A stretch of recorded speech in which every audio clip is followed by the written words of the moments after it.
नमस्कार दोस्तों, कैसे आप लोग। आज मैं डिस्कशन करने वाला हूँ इंडिया के एक ऐसे कंपनी के बारे में जो एक बेस्ट कंपनी है और सेक्टर में लीडर कंपनी है। और उस कंपनी के ऊपर जब भी कोई मौका मिलता है उस मौके को मैं कभी छोड़ता नहीं हूँ। तो आज जो मौका मिला मुझे इस कंपनी के ऊपर, वो मेरे लिए बेस्ट मौका था।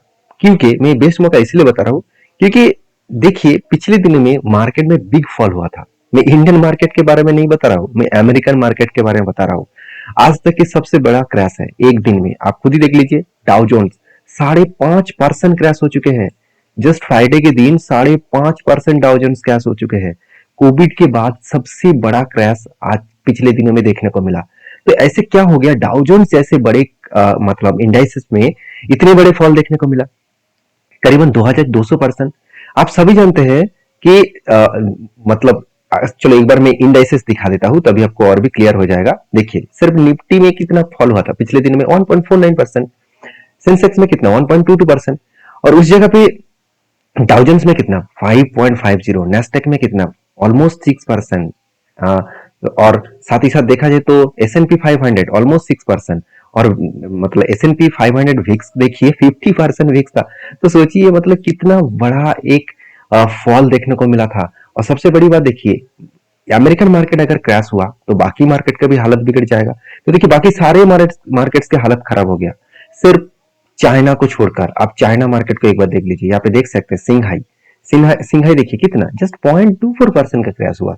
और मतलब बाकी देखिए, चाइना 850 ना के बराबर। हैंगसेंग, इसमें कोई करेक्शन ही नहीं हुआ।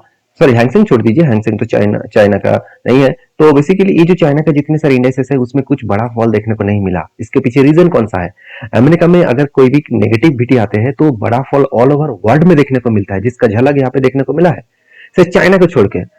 और इंडियन सॉरी अमेरिकन मार्केट में इतना बड़ा फॉल क्यों हुआ, उसके पीछे मेन रीजन है चाइना। चलो उसी के बारे में चर्चा कर लेते हैं। चाइना में इतना बड़ा फॉल क्यों हुआ, चलो उसके बारे में सबसे पहले डिटेल्स में सारी चीज को देख लेते हैं। देखिए, डाउ जोन्स में इतना बड़ा फॉल हुआ, उसके पीछे रीजन अभी आपको पता चल जाएगा। तो सबसे पहले रीजन को समझिए। देखिए, अगर मैं रीजन को देखूं तो देख सकते हैं डाउ जोन्स 2200 पॉइंट्स। आप देख सकते हैं क्या बताया जा रहा है कि bonds really after the China retail मतलब real trade against Trump trap. मतलब जो ट्रम्प ने स्टार्ट किया है, जो टैरिफ्स देने के लिए अनाउंसमेंट किया, ऑल ओवर ग्लोबली मार्केट में अनाउंसमेंट कर दिया कि कोई भी प्रोडक्ट अगर अमेरिका में बेचने के लिए आते हैं तो उसके लिए टैरिफ देना पड़ेगा। तो टैरिफ होता क्या है, जैसे हम लोगों को बाहर की कंट्री से कोई भी प्रोडक्ट इंडिया में बेचने के लिए आते हैं तो उसके ऊपर टैक्स लगता है, उसके ऊपर अलग से जीएसटी लगता है। तो उसी तरीके से अमेरिका भी टैरिफ लगाया है। और उसका झटका, अमेरिका को झटका चाइना ने दिया, क्योंकि चाइना से ही सारे प्रोडक्ट्स अमेरिका में जाते हैं। आज चाइना में ज्यादा से ज्यादा प्रोडक्ट बनते हैं जो अमेरिका में जाते हैं। अमेरिका कुछ भी करे तो चाइना का जो प्रोडक्शन है, जो मतलब सारे चीजों के जो प्रोडक्ट वो मैन्युफैक्चरिंग करते हैं, तो उसको तो टक्कर नहीं दे पाएंगे। तो इसीलिए चाइना ने अमेरिका को टक्कर इसीलिए दे दिया क्योंकि चाइना ने भी वो मतलब अमेरिका को एक टक्कर जवाब दे दिया कि चाइना ने कहा, देखिए, चाइना टू अप्लाई 34% टैरिफ। मतलब यूएस से भी ज्यादा टैरिफ वो चाइना लेने वाले हैं। अगर चाइना में कुछ प्रोडक्ट बेचने के जाएंगे तो 34% टैरिफ उसको देना पड़ेगा। यहाँ पे प्रॉब्लम क्या है, अमेरिका से जो गाड़ियां चाइना में बेचा जाता है, जो टेस्ला सबसे ज्यादा कहाँ पे बनते हैं, अमेरिका में बनता है। तो उसको जब बनाने के लिए जाएंगे, उसको जब बेचने के लिए जाएंगे तो उसका चार्जेस कितना, 34% चार्जेस देना होगा। और यही झटका अमेरिका मतलब सहन नहीं कर पाए, तो उसके लिए करीबन 5 to 6% क्रैश हो गया मार्केट। तो सोचिए, सारे चीजों को आपको मैं डिटेल्स में इसीलिए समझाता हूँ क्योंकि देखिए, मार्केट में अपॉर्चुनिटी आपको मिलेगा। तो आप कहेंगे सर इतना बड़ा फॉल हो रहा है और आप बता रहे हैं कि अपॉर्चुनिटी। हाँ, मैं बता रहा हूँ अपॉर्चुनिटी क्यों, क्योंकि देखिए इस तरीके से सिचुएशन आज नहीं, बहुत बार हो चुके हैं। हिस्ट्री को जाकर चेक करना, बहुत बार ऐसे हुआ है। क्या मार्केट नीचे रहा? बिल्कुल नहीं। जो कंपनी अच्छा है, जिसका फंडामेंटल स्ट्रांग है, तो वो हमेशा स्ट्रांगली ग्रोथ करेगा।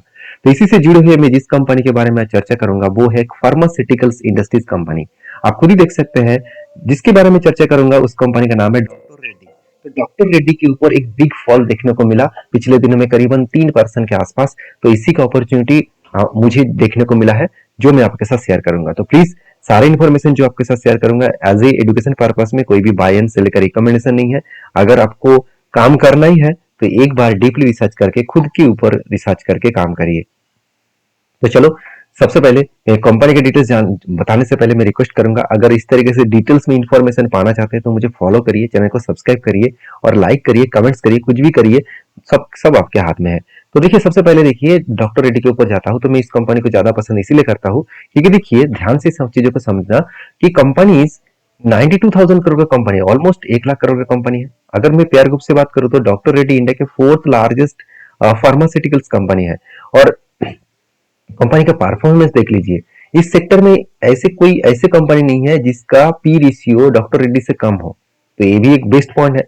अगर सेल्स ग्रोथ देखें तो सेल्स ग्रोथ हाईएस्ट है बाकी कंपनी से। और सॉरी, और बाकी अगर देखें प्रॉफिट ग्रोथ में थोड़ा सा करेक्शन आया, मानता हूं प्रॉफिट ग्रोथ में थोड़ा सा करेक्शन आया, मगर सेल्स बहुत शानदार है।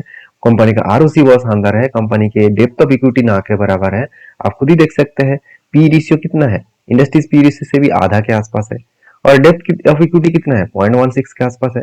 और एनुअल इनकम कितना है, 5,500 के आसपास है। तो ये सारे पॉइंट्स यही मेजर करते हैं कि कंपनी कितना बेस्ट तरीके से परफॉर्मेंस कर रहा है।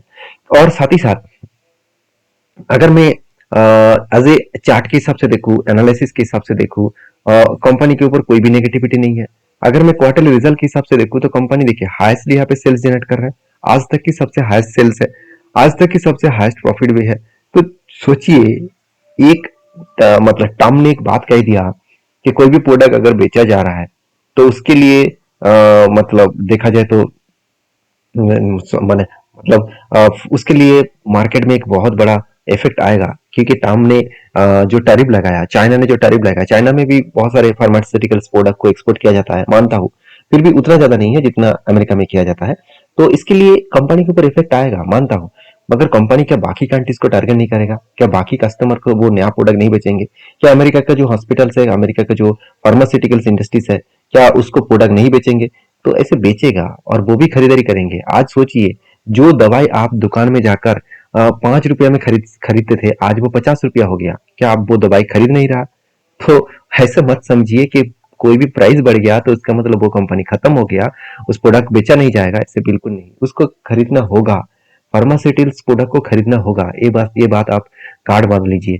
तो कंपनी के जो प्रॉफिट एंड लॉस के ग्रोथ है वो भी देख सकते हैं, कितना शानदार सेल्स ग्रोथ है। मानता हूँ प्रॉफिट वीकनेस है, मगर बाकी लास्ट 10 ईयर्स में डेटा देखिए कितना स्ट्रांग है। तो यही तो अपॉर्चुनिटी है कंपनी के। देखिए, कर्जा ना के बराबर है, कंपनी के हाथ में रिजर्व इतना तगड़ा है, फिक्स्ड एसेट इतना तगड़ा है। साथ ही साथ कंपनी के ऊपर अगर मैं कैश फ्लो देखूं तो यहाँ पे भी पॉजिटिव कैश फ्लो देखने को मिला। और एज ए इन्वेस्टर, अगर कंपनी खराब होता तो क्या इंस्टीट्यूशन इतना बड़ा माल उठा के रखते? वो भी तो माल बेचकर भाग जाता ना। तो सारे पॉइंट्स मेरे लिए पॉजिटिव देखने को मिला, इसलिए मैं इस कंपनी के ऊपर पॉजिटिव हूँ। साथ ही साथ मेरे हिसाब से जब भी इस तरीके से कोई न्यूज आते हैं तो लोग पैनिक होता है और मैं बहुत खुश होता हूँ। तो आप कहेंगे सर आप बेवकूफ है इसलिए खुश होते हैं। देखिए, आपका बात मैं मानता हूँ, मगर मैं लास्ट 8 ईयर्स 7 to 8 ईयर्स में काम कर रहा हूँ और मुझे इतना तो पता चल गया कि हमेशा जब भी कोई क्रैश होता है बड़ा, जब भी मार्केट में बिग फॉल होता है, तभी अपॉर्चुनिटी ढूंढना चाहिए। अगर आप फिर भी बेवकूफ कहेंगे मुझे, तो आपको मैं जरूर कहूंगा आप हिस्ट्री जाकर चेकआउट कर लेना। अभी मैं आपको चेक कराऊंगा चार्ट में कि जब जब इस तरीके से क्रैश हुआ था तब तब क्या रिकवरी नहीं किया। तो चलो चार्ट के ऊपर लेके जाता हूँ। और हाँ, अगर यहाँ तक वीडियो अच्छा लगे तो प्लीज एक लाइक कर देना, क्योंकि आपका लाइक मुझे मोटिवेट सिर्फ नहीं, मुझे ये भी एहसास कराते हैं कि मुझे काम करना है और आपके लिए इस तरीके से वीडियो लेके आना है। अगर आप लाइक ही नहीं करेंगे, आप वीडियो को मतलब फॉलो नहीं करेंगे और लोगों को दोस्तों के साथ शेयर नहीं करेंगे, कमेंट्स नहीं करेंगे, तो मुझे लग रहा है कि आप उतना ज्यादा इंटरेस्ट नहीं है मेरे वीडियो पे। तो देखिए, अगर मैं डेटा को देखूं तो मैं किस स्ट्रेटजीज को फॉलो करके काम करूं, सबसे पहले वो समझिए। मैं जो यहाँ पे स्ट्रेटजीज की यूज करूंगा वो है मूविंग एवरेज। देखिए, 3 मूविंग एवरेज यहाँ पे मैंने ऐड किया। जो ग्रीन वाला मूविंग एवरेज है वो है 50 डेज मूविंग एवरेज, जो रेड वाला मूविंग एवरेज है वो है 200 डेज मूविंग एवरेज, और जो ब्लैक वाला लाइन है वो है 300 डेज मूविंग एवरेज। तो तीनों मूविंग एवरेज के नाम मैंने बता दिया। तो रूल्स क्या है, जब ये 50 डेज मूविंग एवरेज रेड को भी ब्रेक डाउन करे और ब्लैक को भी ब्रेक डाउन किया, मतलब 200 एंड 300 डेज के नीचे आए और उस टाइम कैंडल भी नीचे क्लोजिंग हो, मतलब इस मूविंग एवरेज के नीचे क्लोजिंग हो, तब मुझे अपॉर्चुनिटी देखने को मिलता है। तो चलो मैं ड्राइंग को एक बार क्लियर कर देता हूँ, तो और भी आपको डिटेल्स में पता चलेगा। तो देखिए फाइनली कब डाउन हुआ था। तो एक्चुअली डाउन हुआ था मेरे हिसाब से इस लेवल में। तो जो लोग इस लेवल में सिचुएशन को समझ नहीं रहे थे, तो उसके लिए तो फिर से एक बार अपॉर्चुनिटी मिल गया, मतलब फिर से एक बार तो वो सिचुएशन क्रिएट हो गया। तो देखिए, तो सिचुएशन तो मुझे मिला, चलो सिचुएशन मुझे मिला, उसके बाद मैं इसको कहाँ तक कंटिन्यू कर सकता हूँ।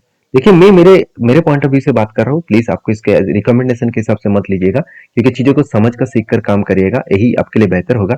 तो मैं पहले ट्रेड को छोड़ देता हूँ, मैं अभी की ट्रेड के लिए अगर पकड़ लेता हूँ, इसको टॉप लेवल तक अगर पकड़ लेता हूँ, तो ओवरऑल 30% तक तो जाम होगा, 30% तक तो जाम आ सकता है। क्या पहले भी ऐसे क्रैश नहीं हुआ था? हाँ चलो वो भी देख लेते हैं। देखिए, पहले क्रैश कब हुआ था? 2021 में हुआ था। चलो 2021 में हुआ था, तब यहाँ पे नीचे आए थे, मानता हूँ यहाँ पे नीचे आए। चलो यहाँ पे भी नीचे आए थे कुछ इस तरीके से लेवल्स में, और यहाँ पे नीचे आने के बाद जो इसका टॉप लेवल था, जो पीक लेवल था, वो कहा था यहाँ तक। तो यहाँ तक मैं अगर टाइम पीरियड को देखूँ तो कितना दिन लगा इसको रिकवरी करने में, कितना दिन लगा? तो चलो एक बार मैं मार्किंग करके देख लेता हूँ। इसको रिकवरी करने में टाइम लगा 670 दिन। 670 दिन का मतलब है ऑलमोस्ट 2 ईयर्स।